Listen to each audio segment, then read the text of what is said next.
You're listening to COB Conversations on the Business of Brands with Sudeep Chawla and Sharavana Raghavan.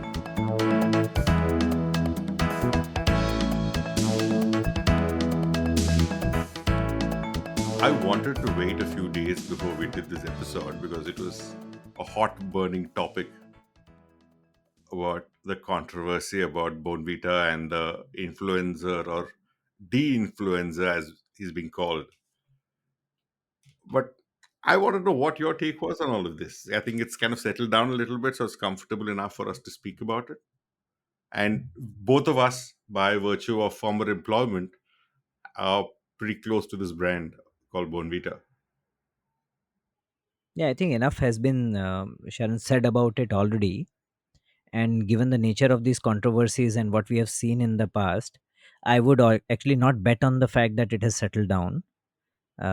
These kind of things get picked up, and as we both handled or seen some of the previous controversies, but with the proliferation of social media and the premium paid for sensationalism, unless the next big controversy comes in, should not be very far.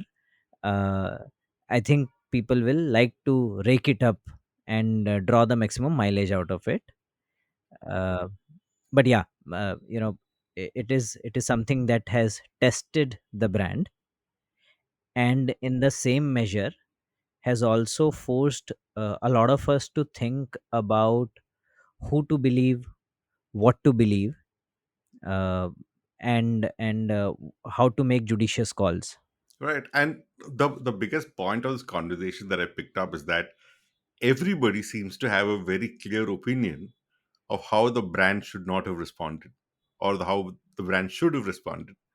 They're calling it the Hmm. Streisand effect is a little wrong because it's not about Bonvita drawing attention to the video. The video itself had about over 10 million views, and it 12 was million. being shared 12 million views, and it Yeah. was being shared across social media pretty actively.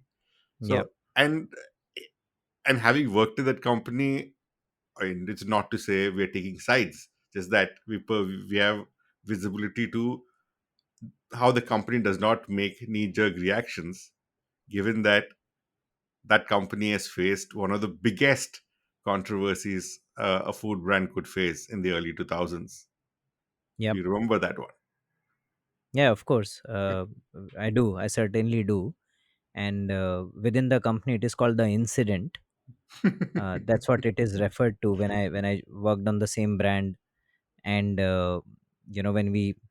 when Ogilvy was inducting me, Hmm. and when I went through the entire brand history and all the advertising, etc., that the brand has done. Hmm. So therefore, it is introducing, this is the pre-incident advertising, this is the post-incident the, advertising, the and incident then that shall not be named. I think so. Whoever must have decided in their right mind that we will call this the incident. So Hmm. yes, it is called the incident. So for the uninitiated, I'm going to spell out the incident. You see, there were some people, some consumers found worms in the chocolate, the Cadbury Dairy Milk chocolate in the early 2000s. And that, the actual reported incidents, I don't know how many there were, but everybody who bought a chocolate started claiming to have found worms and it started spreading. And this was even pre social media, and it spread really crazy. I remember that. And what was the, given that you worked on the brand, I'm sure you can tell us what the stages of response was by Cadbury itself and as the brand Dairy Milk. I think in those days you didn't have social media, but you had a pretty active print, and there was always this foreign company versus Indian company, etc. So therefore, any dirt on foreign company was always welcome. What understand, what I got to know was that it was somewhere in Maharashtra that somebody found a bit of a worm. So at that point in time, the chocolate used to have a butter paper kind of wrapped around the chocolate, in the form of an envelope, and then there was a flow wrap, or rather there was a envelope around, a wrap around it, which had the branding for dairy milk, but it was not sealed. Yeah, so that's how the chocolate used to be transported. And and the understanding is that when it was reported and people reached there and they tried to understand, it is believed that the infestation occurred due to improper storage by the shopkeeper. But the news got picked up, and then people at various places started to report the incident, and there was no way to go and verify all of it. So therefore, there was a mini crisis. The company, number one, asked its people to actively respond, and wherever there is a report, take back the stock. That was the first instance, and I think a positive one at that. So therefore, the market did not see Cadbury go into a shell or people going into hiding. They were all actively trying to service their dealer network. In sync with that, the company also knew that their employees had to be assured, and hence the leadership team was traveling and talking to their employees and assuring them that you know there's no problem with the product, and therefore they should confidently tell the trade that if they store the product well, there will not be any problem. And hence the expectation was that the sales team would go around collecting stocks if there is any complaint, otherwise assuring dealers that there is no problem, you please continue. And then it was kind of all hands on the deck situation. And the story goes that you know uh, Bharat Puri, who was the MD at that time, did kind of a open house in various zones that he went to. And in one of the zones, a sales officer, Amit Upadhyay was his name. uh, he was asking, okay, what should we do, what do you think we should be doing? And Amit Upadhyay was the sales officer at that point in time, who raised his hand and say that if we are so confident that we are on the right side, why don't we get a voice of authority to say it on our behalf? And the voice of authority today is Mr. Amitabh Bachchan. And this was So at the that's peak of KBC just started, right? yeah, yeah. Mm. So and everybody listens to them, listens to him, etc. So that's the suggestion that came from him. In parallel, while the company, to start with, issued facts that the infestation is specifically because of improper storage, but the company also realized that while it has significant brand equity, none of the consumers like to see their brand on the back foot. Yeah. And also, since this had created some kind of doubt in consumers mind, I think a big call that was taken by Bharatpuri at that point in time was that why don't we now give it a fresh look, now that this has happened? What, rather than defending our position, can we instead take a stance and possibly improve ourselves such that the chances of such incident happening completely goes down in the future also? And that's where they worked with the packaging team and came up with that uh, sealed pack. Yeah. The cold seal pack. And for measure of confidence, they put a yellow colored stamp on it called purity seal. And therefore all the advertising at that point in time used to end with आपका Cadbury dairy milk अब purity seal pack में. Yeah. So therefore, not only did the brand first try to give factual information, but quickly realize that to win back consumer trust, they would have to rely on their equity, possibly get a credible voice behind it, and also make some changes such that the consumer sees that the company is making desperate attempts to be better for the future. Yeah. And then this whole the campaign is called Operation Vishwas within the company. So Operation Vishwas was launched, and where we wanted to win back trust of the consumers, and Mr. Bachchan was signed up. And there was this whole campaign that we did. Mr. Bachchan was taken to the factory, Thane factory. He went through the entire process, and he wanted to see all of that, and we shot all of it. And the campaign was about the fact that कुछ दिन पहले जब Cadbury वाले मेरे पास आए, तो मैंने उनसे कहा कि मैं कोई भी काम करता हूँ तो मैं रात को चैन से सोना चाहता हूँ, तो मैं आपकी फैक्ट्री देखना चाहूँगा। और उन्होंने मुझे वहाँ बुलाया, मैंने फैक्ट्री देखी, और मैं जो कुछ भी देख के आया तो मुझे बहुत अच्छा लगा। अब मैं रात को बहुत चैन से सोता हूँ। Yeah, that's how we started. So that was the first thing where he says that I can assure you that the brand is safe. Yeah. And then, and the company didn't stop at that. Then they went ahead, because chocolate was something which people used to put in their kids' mouth. And kids is a sensitive category, as everybody has rediscovered recently. Um, so therefore, the next ad was about the fact that there is a kid sitting on the lap of Mr. Bachchan, and Mr. Bachchan tries to feed him chocolate, and the kid says कि नहीं दादू ये नहीं खाऊंगा, mummy ने मना किया है। क्यों मना किया है? क्योंकि इसमें कुछ है। Yeah, so that is something that used to be said, and so therefore he says कि हाँ इसमें कुछ तो है, इसमें ढेर सारा प्यार है, और मिठास है, और खुशियाँ हैं, etc etc, and then he puts it in his mouth and eats one, etc etc. So therefore, there were series of communication as well as press releases, etc. And not to defend our stance, but to take a progressive stance and say that we have improved, and improved in a direction which will make sure that even if there was a iota of doubt, now you shouldn't have one. Yeah. So I think that is something which really pulled the company through that kind of call. And I remember a lot of the, you know, when we joined the company, people who were AVPs, VPs were all brand managers then, or young sales managers then. And all of them say that, seeing all of this up close turned all of them from boys into men.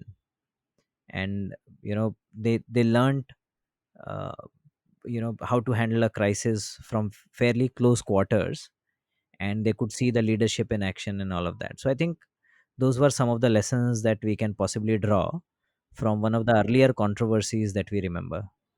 Right. It's amazing how a brand can come out even stronger after a crisis than it was before the crisis, right? So this other brand comes. I'm just curious to pick your brain on this one. On Maggie, with Maggie containing lead content, it came out from a government testing lab, and that is one instance I remember where the brand kept silent for too long, and they kind of lost track of the entire narrative. And it came to a point where the entire leadership had to be changed, and there too they had to lean on the brand's legacy, the nostalgia, and reinforcement of belief in the customers to win back the way. So they lost significant. I think a year or 2 years, they lost all businesses. Nobody consumes Maggie thinking it's good for health, right? Yeah. Yeah. Then why was this issue so big for them? See, I don't think, it is about health food or non-health food, actually. We become sensitive to anything when we personally use it. And even if it was a soap, which we were applying on our body, or if it was a face cream or anything, I think it would have possibly created the same outrage, specifically uh, with the fact that this product also is fed to the kids. Right. The So proximity to the yeah, chaos. yeah, so therefore I think parents are most sensitive, people are most sensitive to categories which they give to their kids. They feel personally responsible that they are the ones who are buying and giving it to them. Then they're slightly lesser sensitive to things which they apply onto themselves, and then they are even insensitive to things that they don't use. So that's how possibly the hierarchy is. So we are most sensitive when it comes to our kids, and that is where I think Maggie over a period of time had cultivated this whole category for itself, where there is thanda nashta and garam nashta in India, and Maggie was a significant part of garam nashta, a big part of the garam nashta culture. alongside say a upma or a poha and stuff like that. So therefore, and with localization saying that mothers used to add peas and carrot and stuff into Maggie to really give it that touch of being homemade, etc. So with that kind of trust imbibed into it, I think an outrage was possibly deserved.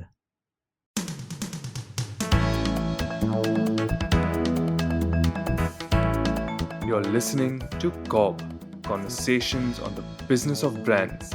Your hosts are Sudeep Chawla, marketing practitioner, business leader, and educator to advertising and marketing professionals, and Sharavana Raghavan of Vitral Brand Expertise, growth consultants to consumer facing brands and businesses. For more information, go to cobcast.net. If you find this podcast helpful, please help us by telling your friends and rating us.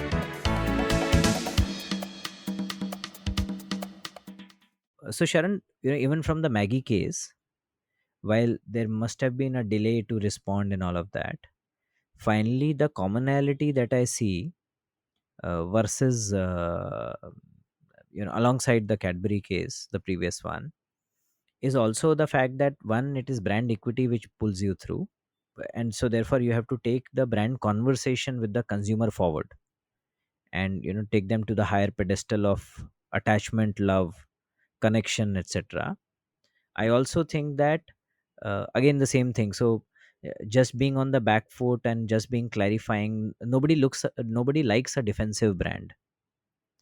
Yeah, I think those are the two things I carry from both these controversies. They had their own dimensions, but some few strands, yeah, that we can carry from them. Okay, now I remember one you would be able to clarify, the one on Oreo.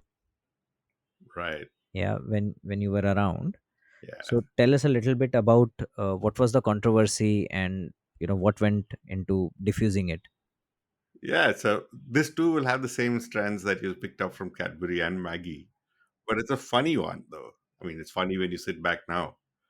This was, I think, in 2015. I think where I'll tell you the start of the issue. So there was this university in US which was doing research on sugary snacks and cocaine. And their theory was that sugar has the same impact on your brain as cocaine does. And they tested it on a few lab rats, and they had the sugary snack they chose to use was Oreo. They did not mention the brand, but the in the video, the sugary snack that they used was very visibly was Oreo because it's that popular a snack in the US. And some Tamil local news channel picked it up and said, US university has discovered that Oreo contains cocaine. Complete loss in translation. And it was so preposterous that we thought, who's going to believe this? How can cocaine be sold for 10 rupees a pack anyway? Or 5 rupees a pack? So a lot of us found it funny that this was even going up because this is at the peak of WhatsApp taking over the market. And it was being shared widely. And it was a Tamil news channel, so it was largely restricted to Tamil Nadu and Kerala. And we didn't initially take it very seriously, saying it's so preposterous. And then we kept quiet and the sales started to dip. And started to dip in how? I think we ended up going to about 35% of our normal volumes in Tamil Nadu and Kerala. So that's a 65% drop in business over a period of 3-4 months. And that sent the alarm bells ringing. So this was when the global structure set in place. So we had to get approval to find a way to respond. And the global Oreo team was like, Oreo's seen many controversies like this, and therefore just ignore it, it'll go away. But the problem was in most markets that Oreo was present in, Oreo was either the first ever cream biscuit or the only ever cream biscuit in that market. And in India, Oreo did not have that right to win. All the equity Oreo had gained in India after launching in 2011 was that of being the by creating moments of play between the parent and the child. And it was a connecting, it is how the parent connected to the child kind of a tool. And it did not have the legacy behind it like it did in the other markets. So this wasn't just going away overnight, and business continued to fall. And when it hit this 65% drop, is when we were told finally, okay, address it, but you are not going to sue that channel because nobody, I don't think anybody ever watches that news channel. I don't think it even exists today, but more people watch it on WhatsApp for sure. And said, you're not suing the channel because that'll give it a lot more popularity, but you've got to address it very indirectly. And our first reaction was to approach it like the way Dairy Milk had done, to get a celebrity on board and get them to come in, reinforce how clean the product is. And we reached out to the celebrity called Jyotika, who is actor Surya's wife, and she just come back after a marriage. She'd done a film about organic farming and how clean food should be and stuff. So it was kind of at the right moment of her popularity. So we reached out to her. She was very caring. She was very understanding. She said, "Yeah, I give my children Oreo, so I don't really have a problem with it. But I am not going to come to your factory and say Oreo is good for your children. At the end of the day, it's a snack. It's a sugary snack, and I'm not going to say it's good for health and stuff like that." We said, "Fair enough." So we had to come up with an alternate script. So the agency interface came up with another script which did nothing but got Jyotika to bake a cake with the actor who was acting as her daughter, and the cake, the sign off was "Happy Birthday, Appa," and that was to say that this is how the parent and the child continue to bond over Oreo, and the fact that they were making a cake, they're playing around with it, also tied into the existing Oreo equity. And the sign off line was "Ulagengum Ammakkalin Nambikkai Petrathu," meaning with the trust of mothers the world over, is what the sign off line was. And that campaign actually triggered a lot of positive for the brand. And it wasn't just a silver bullet execution, right? So we had to do that. We had to run a few contests for mothers, get them on board. And it was such a preposterous rumor that we could not even address it head on. Addressing it would make you look stupid. We had to do the entire IMC of sampling and getting mothers to come up with recipes with Oreo, trying to get them to use Oreo in what they serve their children. So the entire localized IMC kind of helped recover the brand. And the fact that it was regional was something that was easier for the brand to contain. And yeah, like you said, it is very sensitive when it comes up between the parent and the child. And it is the brand's equity that actually has to be leveraged to come out of this crisis. And similar strengths in all these cases. Now, that brings me back to the topic of today. What do you think about Bonvita? Should the brand have responded the way they did or not? See, I don't think, like you started by saying that almost everybody has an opinion. So do we, and hence, and enough has been said about it. I would stick to what we do in the podcast. And I remember some time back, Sharon, you had uh, spoken to me about purpose. So brands taking up purpose, advertising around them, and some of them wading into waters which they are not sure of. And then some of those brands, when they are called out by people or trolled by people, many of them respond by pulling down their advertising, right? And one of your questions was that what should they be doing? And I remember I said at that point in time was that if a brand genuinely believes in the purpose that they have taken up, it is something that is worth fighting for, and hence you should defend your stance. And the ones who pull it down and who give the excuse that you want to live to fight another day, etc., etc., did not possibly believe in it uh, as much as they should have, or they realize that their mistake, that possibly they got their articulation right, or the picturization right, or even the perspective wrong. Yeah. But if you believe in it, if you genuinely believe in it, I think it is worth defending. And that's where I will just say that, since Bonvita genuinely has partnered mothers for so long, and therefore it is natural for a brand to defend itself and to defend its equity with mothers. So therefore I will just leave it at that. And the fact that they defend means that they care, they genuinely believe in this. Yeah, so that's one part to it. I would possibly also go on and say that, given the past few examples that we spoke about, it is going to be Bonvita's equity, which they have in abundance, I must say, which is going to pull them through. Yeah. And third point possibly also is that, uh, how you articulated that, looking forward and really doing something to restore the trust of the mothers, uh, taking some visible actions around it possibly should be the way to go. Now, if you honestly ask me, I also saw that influencers video and I've seen a number of reactions to it. Uh, and if you honestly ask me what the influencer really calls out, while brand became the face of it, it really calls out the poor labeling standards that are imposed in India. Absolutely. Yeah. Yes. So the absolutely banal and poor standards that we have, and which don't make the labeling easier for the consumer to understand. And so therefore it allows a lot of the companies to put whatever they want to put. Now, I know that this has also gone through a number of changes and they have tried to improve upon it.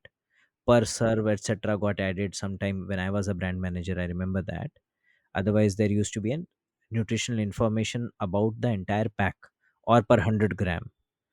So per serve also got added. Then this whole regulation came in that all the ingredients should be listed in their descending order of uh, volumetric volumetric composition. So all of that has happened. So there have been, of course, the steps that have been taken, but I think much more needs to be done. So if something gets called out, it is that. Now, uh, if I was the owner of brand Bonvita, I would have possibly looked at that and maybe looked at taking a progressive stance, regardless of whether the current packaging guidelines or nutritional guidelines are ask me to declare something or uh, do something on the packaging or not. I would have said that I owe this to mothers because I have enjoyed their trust thus far. While I can defend myself and say that I have done nothing wrong, I've not contravened any statutory guideline. I am using everything within permissible limits.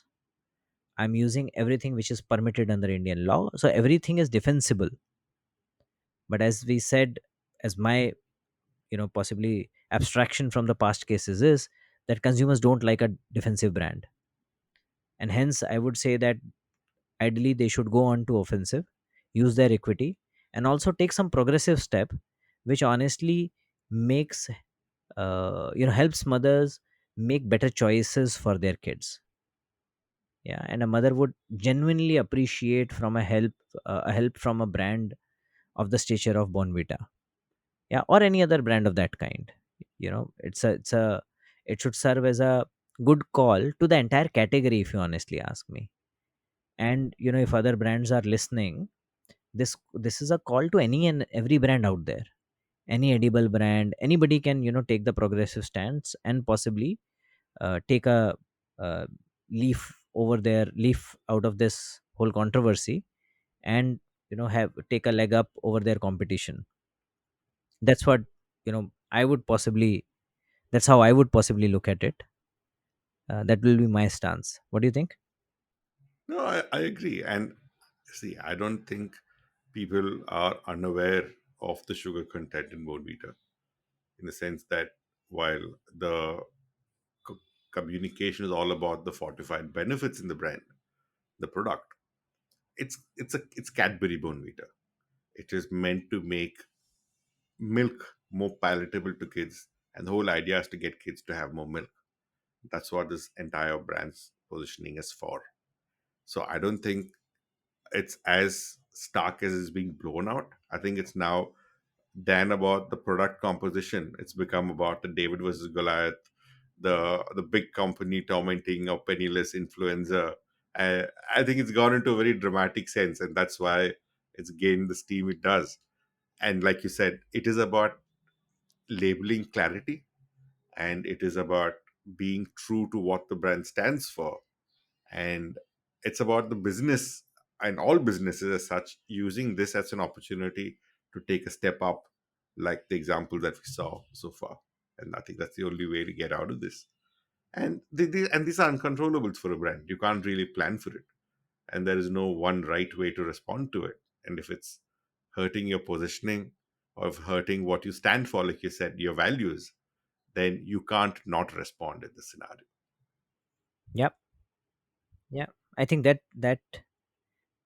is all that we should say. I think enough advice has been received by the team, and enough notices, enough outrage has happened on this. But I think the purpose of this episode possibly was to just look at the PR crisis of the past, see what are the learnings can that we can take out of it, and kind of distill them to try and see for ourselves if there are any formulas that are available to tide over what I would like to call as a trust deficit situation, which arises because of any kind of stimulus, true or false, for any brand in its journey. True. I think it makes perfect sense, and it also prepares all the listeners, right? Because they are also brand owners or brand custodians in some sense. Hmm. And when something like this comes your way, it is about digging your heels in and looking at what you stand for, and that makes all the difference in how you respond and how consumers are going to respond to you. And all the more reason to focus on building a very very strong brand as you build your business. Yeah. Okay. I hope our listeners would have gained something out of it. If any of you have any kind of a controversy in mind that you think we can learn from, or you would like us to discuss more, feel free to leave it in the comments on our YouTube channel, or mail us. We'll be very happy to hear from you. That's it. Thank you so much. Thank you, Sudeep. Thanks, Sharan.